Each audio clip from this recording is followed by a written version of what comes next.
முழங்கால் அளவு தண்ணி வந்தவனுக்கும் 25,000 ரூபா, வீடு முழுக்க இல்லாமல் போனவனுக்கும் 25,000 ரூபா, வீட்டு அட்ரஸும் இல்ல ஒன்றும் இல்ல அவனுக்கும் 25,000 ரூபா இடைத்தங்கள் முகாம் ஒன்றை கட்டியிருக்காங்க 2ஆம் தேதி. சில செம்மறியலுக்கு சொல்லியும் விளங்குறேன். ஏன்னா ஒரு படித்த மனிதர்களுக்கு சொல்லலாம், சில பேர்களுக்கு சொல்லலாது. போய் அடி வேண்டி கிண்ணச்சிலையும் ஓடி இதை விட எனக்கு மேல சொல்ல தெரியல. அந்த ஒரு சில அமைச்சர்மார் கவுபோய் மாதிரி கப்புகளையும் போட்டுக்கொண்டு ஐயா நீங்கள் ஒரு அமைச்சர் கோமாளித்தனம் பண்ணாம பிக்காளித்தனம் பண்ணாம ඔගොල්ලෝ මාර ජරාවේඩ කරන්නේ ජරා ආණ්ඩුවක් මේ පාර්ලිමේන්තුවට එනකට ලැජ්ජයි මං ඇතුළේ එනකොට අතර මට ලැජ්ජයි හිතුණා කොච්චර ජරාවේ එක ආමි කෙනෙකුට සප්පාතු නැහැ සෙරප්පු නැහැ උට ඉන්නද නැහැ පානුයි පරුපුයි කන්නේ ඒගොල්ලෝ කැම්ප් එකේ අපි හිතවතෙන් කියන්නේ අපි 7000න් කියන්නේ මට එදා බේරගත්තේ සිංගල කොල්ලෙක් සිංගල රඩවිරුවෙක් NBPට වැඩ කරපු බල්ලුන්ටනේ දෙන්නේ ඒක ඒ නිසා කරුණාකරලා දක්ෂ දහය ලැජ්ජා වචන භාවිතයේදී පරිස්සම් වෙන්න මම දන්න වචනේ පාවිච්චි කරන්නේ නැත්තම් කන්සල්ට් එක අයින් කරන්න කිසි අවුලක් නැහැ හැන්සර්ට් එකෙන් අයින් කරන්න මේ මට තේරෙන්නේ සිංගල මෙච්චරයි හරි මේ ඔබතුමීට අවුල්ද මම සිංගලෙන් කතා කරන්නේ නෑ බල්ලා වගේ වචන බල්ලා කියන්නේ බල්ලා is a dog. தேங்க்யூ மூலாசன மதுரத்துமணி. இன்றைய தினம் இந்த மறுபடியும் இந்த பாராளுமன்றத்திலே நான் வந்து உரையாற்ற முடியுமாக இருந்தால் நான் நினைக்கிறேன் என்னுடைய தேசத்தின் தெய்வங்கள் வழிவந்தவர்களுமே நின்ற உதவியால் மறுபடியும் இன்றைய தினம் பாராளுமன்றத்திலே வந்து நான் கதைக்கக்கூடியதாக இருக்கிறது.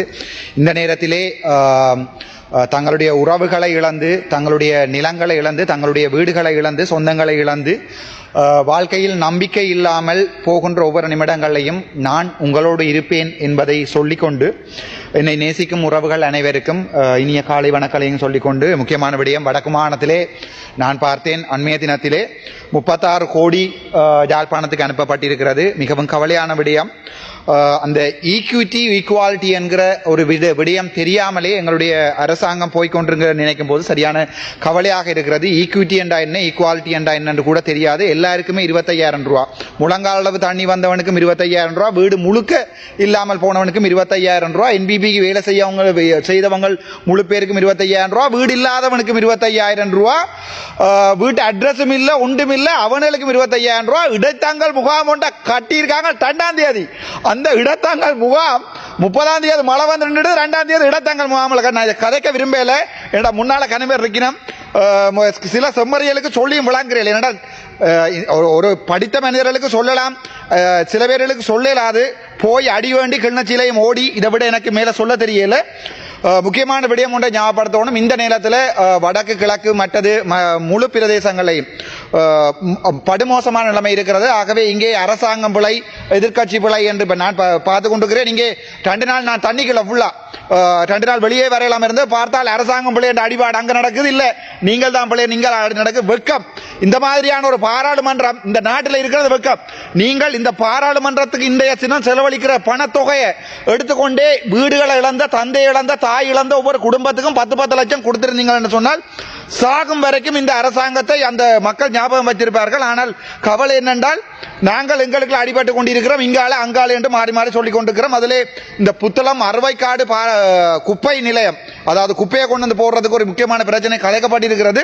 அதுக்கு நாங்கள் நேரம் எடுத்து ஆறுதலாக சம்பந்தமாக கதைக்கிறேன். அதை விட அந்த ஒரு சில அமைச்சர்மார் கவுபோய் மாதிரி கப்புகளையும் போட்டுக்கொண்டு ஐயா நீங்கள் ஒரு அமைச்சர் தயவு செய்து விளங்கிக் கொள்ளுங்க, ஒவ்வொரு நாளும் ஒவ்வொரு உடுப்புடவையோட போய் நின்று கொண்டு கோமாளித்தனம் பண்ணாம பிக்காளித்தனம் பண்ணாம தயவு செய்து வடக்கு மாநிலத்துக்கு இருக்கிற மரியாதையை காப்பாற்றி கொண்டு நான் சில விடயங்களை சிங்களத்தில் சொல்ல வேண்டும்.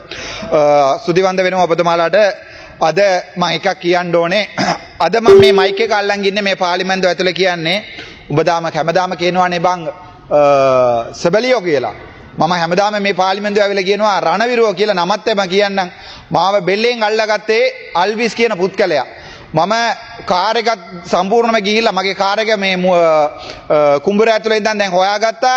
27 වෙනිදා මගේ රණවිරුවෝ මේවා කරන්න කියලා මම දැන් මේ ඇවිල්ලා බොරු කියන්නේ ඔයාලා වගේ සබලියෝ කියලා මේවා කියලා මට ඔය බොරු කරන්න බෑ පාර්ලිමේන්තුව ඇතුලේ. මගේ වෙනුවට මිනිස්සු අද වෙනතන් රණවිරුවෝ ඒ වගේ මගේ භූමිය ඇවිල්ලා මේ රට වෙනුවට කවුරු හරි මරලා ඉන්නවනේ මේ මිනිසුන්ට රණවිරුවා කියන්න ඒ මිනිසුන්ගේ කකුලින් වදින්න මට ඒ තරමට හොඳ පණ තියෙනවා. උඹලාට නැත්තම් මට තියෙනවා. උඹලා තාම බලන්න මේ අර මේ කොහෙද මාදිවල ගිහිල්ලා බලන්න කැබ් එක පා කරන තරම තාම උඹලා කැප් එක හොයාගෙන ඉන්නවා. මේ තවත් ඔයාලට අලුත් කැප් එක. ඔයගොල්ලෝ පිටපස්සේ තියන්න බෑ පරණ කැප් එක. ලැජ්ජාවේ බං එන්න මේ අන්ඩර්වෙයාරත් එක පාර්ලිමේන්තුවක මම දෙන්නම් ඔයගොල්ලෝට. හැබැයි මට මතකයි 27 වෙනිදා මම රැයට වැටුණා. ඒ කියන්නේ මගේ වාහනේ ගිහිල්ලා තව නේවි ට්‍රක් එකේ වැටලා තිබ්බා. මගේ වාහනේ ගිහිල්ලා ඒකට හේතු වුණා. ඊට පස්සේ මමයි මගේ සෙක්‍රටරි මගේ බෙල්ලෙන් අල්ලගෙන නේවි බෝට් එක ඇතුළේ දැම්මා. බෝට් කියන්නේ ට්‍රක් එක ඇතුළේ බෝට් එක තිබ්බා. ඒක ඇතුළේ තිබ්බා. ඊට පස්සේ ගම්වතුර ඇවිල්ලා ඒකත් පෙරලන්නට යනකොට ආයේ මේ රිකවරි වෙහිකල් එකක් අවිලා ඒකට ලණුවක් දාලා යනකොට මම සම්පූර්ණයෙන්ම යට වෙලා ගියා. මගේ එක අත අවිලා ලණුව එල්ලලා තිබ්බේ. කොල්ලෙක් නේවි කොල්ලෙක් කඩාගෙන ගියා මේ වතුරට. එයාව අද හොයන්න නැහැ. එයා කොහොම හරි ගිහිල්ලා බේරුණා. තව මේ ගහෙන් එල්ලලා. ඒ කොල්ලා අද නැත්තම් තමුන්නාසලාගේ ජනාධිපති ඇවිල්ලා මේ කිව්වේ මේ නේවි හමුදාව අඩු කරනවා. ඊට පස්සේ මේ ගුවන් හමුදාව අඩු ලැජ්ජාවේ බාන් උඹලා ලැජ්ජා වෙන්න ඕනේ මේ වගේ ආණ්ඩුවක් කරන්න. අර ළමයි මාව දාලා යනකොට මට ජැකට් එකක් දීලා එයාගේ නම ඇල්විස් වෙන්න ඕනේ නම කියන්න බෑ කිව්වා. මම පාර්ලිමේන්තුවේ කියන බය නිසා මේ එයා වතුර හොදගෙන ගියා. ඌගේ බොඩියට මාද කණ්ඩ තිබ්බේ. දැන් හමුදාවේ 6ක් 7ක් 8ක් විතර මරලා තියෙනවා. තමුන්නාසලාගේ මන්න මේ ඩිපියුටි මිනිස්ටර් ඉන්නවා. ලයිෆ් ජැකට් එකක්වත් නැහැ. ඊට පස්සේ මාව හොයන්න ආවිල්ලා තව ට්‍රක් එකක් ඒක අවිල්ලා පෙරළුණා. එතන හමුදාවේ 30ක් හිටියා 30 දෙනාටම ලයිෆ් ජැකට් නැහැ. අපේව හොයන්න එනවා. අපේව බේර ගන්න එනවා ලයිෆ් ජැකට් නැහැ. තමුන්නාසලා ආවිල්ලා කෝට්ටුත් එක උන්ගේ ඩ්‍රස් එක ඕගොල්ලෝගේ වෝච් එක ඕගොල්ලෝගේ කන්නඩිය බලන්න ලැජ්ජා වෙන්න ඕනේ. තමුන්නාසලා නේද කිව්වේ පාරේ යනවා මේ ඕගොල්ලෝ මේ මොකද්ද බස් වල යනවා. දැන් මම ආවේ අත පික්මියක් දාලා මගේ කාර් එකක් දීලා. හැබැයි මම එක කියන්නම් මට ඕගොල්ලෝ ගන්න කප් එක ඕනේ නැහැ. තමුන්නාසලාත් වදින්න ඒක. එහෙම නැත්නම් ඒ ලක්ෂ 225 දෙන්න මට අර ගම්වල ගෙවල් නැතුව මිනිස්සු ඉන්නවා. මම ලක්ෂ 10ක් ගන්න කියලා බෙදන්නම්. හැබැයි තමුන්නාසලා විශ්වාස කරලා මම ලියුමක් දෙන්නේ නැහැ. තමුන්නාසලා බෙදන්න කියලා NBBට වැඩ කරපු බල්ලුන්ට නේ දෙන්නේ ඒක.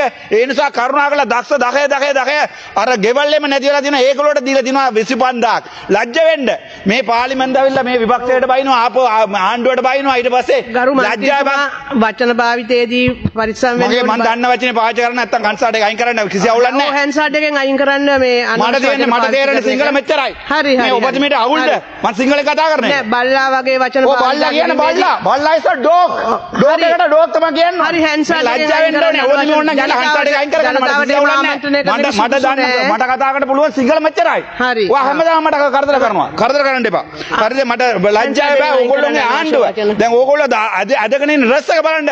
එක MB කෙනෙක්වත් අමාරු වෙන්නවද කියන්නේ? ඔක්කොම ගොඩ ගිහිල්ලා. හැබැයි මිනිස්සු ගම්බොලේ කොත්මලේ මේක ඩෑම් එක ඇරලා මිනිස්සු ඔක්කොම යට ගිහිල්ලා තියෙන්නේ. හැබැයි මට මෙතනින් ඇවිල්ලා කියන්න බෑ උඹලා වැරදක් කරා මේගොල්ලෝ වැරදක් කරා කියලා. තමුන්නාසලා එල්බෝඩ්නේ. එල්බෝස් කාර්යය ඇවිල්ලා මගේ කාර් එකට වැද්ද ගන්නම්. මම ඌව වැඳලා යන්න දෙනවා. ඵලයන්ම යන්න කියලා. ඒ වගේ තමයි මට යන්න දෙන්න තියෙන්නේ ඕල්ලට. ඕගොල්ලෝ ලැජ්ජ වෙන්න ඕනේ. අර නේවි ට්‍රක් එක ගියා නම් දැන් මේ රණවිරුව ටිකක් නැහැ. එතකොට මේ මාව බේරගත්තේ බුද්ධික කියලා කොලනල් කෙනෙක්. ඊට පස්සේ ආවිල්ලා රුවන් කියලා අයියා කෙනෙක්. ඒගොල්ලෝ ආවිල්ලා සර් කිව්වා. දවස් එකක් ඒගොල්ලෝ කැම්ප් එක ඇතුළේ තියලා එයාගේ කාමරේ ගිහලා මාව තිබ්බා. ડોක්ටර් ඔයා ඉන්න මගේ පෞද්ගලික කාමරේ ගිහලා. එයා ගිහලා එළියට පුදිය ගත්තා. ඒ වගේ රණවිරුවෝ ඕගොල්ලෝ කිව්වේ සබලිය කියලා. ලැජ්ජා වෙන්න ඕනේ මිනිස්සු කීයක් මරලාද? හැබැයි ඕගොල්ලෝ කිව්වේ ජිප් එපා බස් වල යන තමුන්නාසලා එක්කෙනෙක් අතෝසල ගියන්න තම බස් එක යන තමුන් කවුරු හරි ඉන්නවනම් ලැජ්ජා වෙන්න ඕනේ. ඊට වඩා මට එකක් කියන්න ඕනේ මේ අර ජැෆ්නා වල කෝටි 36 දීලා තියෙනවා. ඒ කෝටි 36 ඕගොල්ලෝගේ NBBට වැඩ කර මිනිසුන්නේ බෙදන්නේ. අයියෝම ආණ්ඩුවේ මිනිසුන්ගේ සල්ලි අපරාධ කරන්නේ. ගිහින් බෙදපම් මේක ඔක්කොම ටික ගිහලා මේ වතකොර ජනතාවට ඕගොල්ලෝ මාර ජරා වැඩ කරන්නේ. ජරා ආණ්ඩුවක්. මේ පාර්ලිමේන්තුවට එනකොට ලැජ්ජයි. මං ඇතුළේ එනකොට අතර මට ලැජ්ජයි හිතුණා.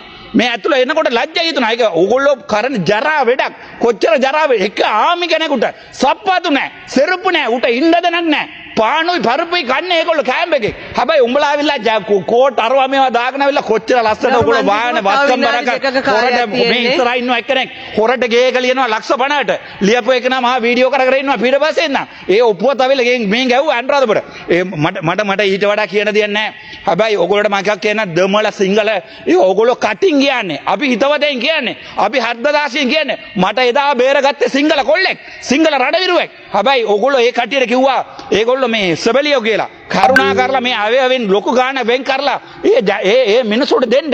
ඒගොල්ලෝගේ ඕනකම වෙනකොට තමයි ඔයගොල්ලෝ හොයාගන්නේ ඒගොල්ලෝ ඉන්නවද නැත්ද කියලා. හෙලිකොප්ටර් ෆයිල් කෙනෙක් නැති වෙන. ඔයගොල්ලෝ ගියාද කීයක් ගියාද ඒගොල්ලෝගේ ගෙවල් වල ලැජ්ජා වෙන්න ඕනේ. තව එකක් මට කියන්න කැමතියි.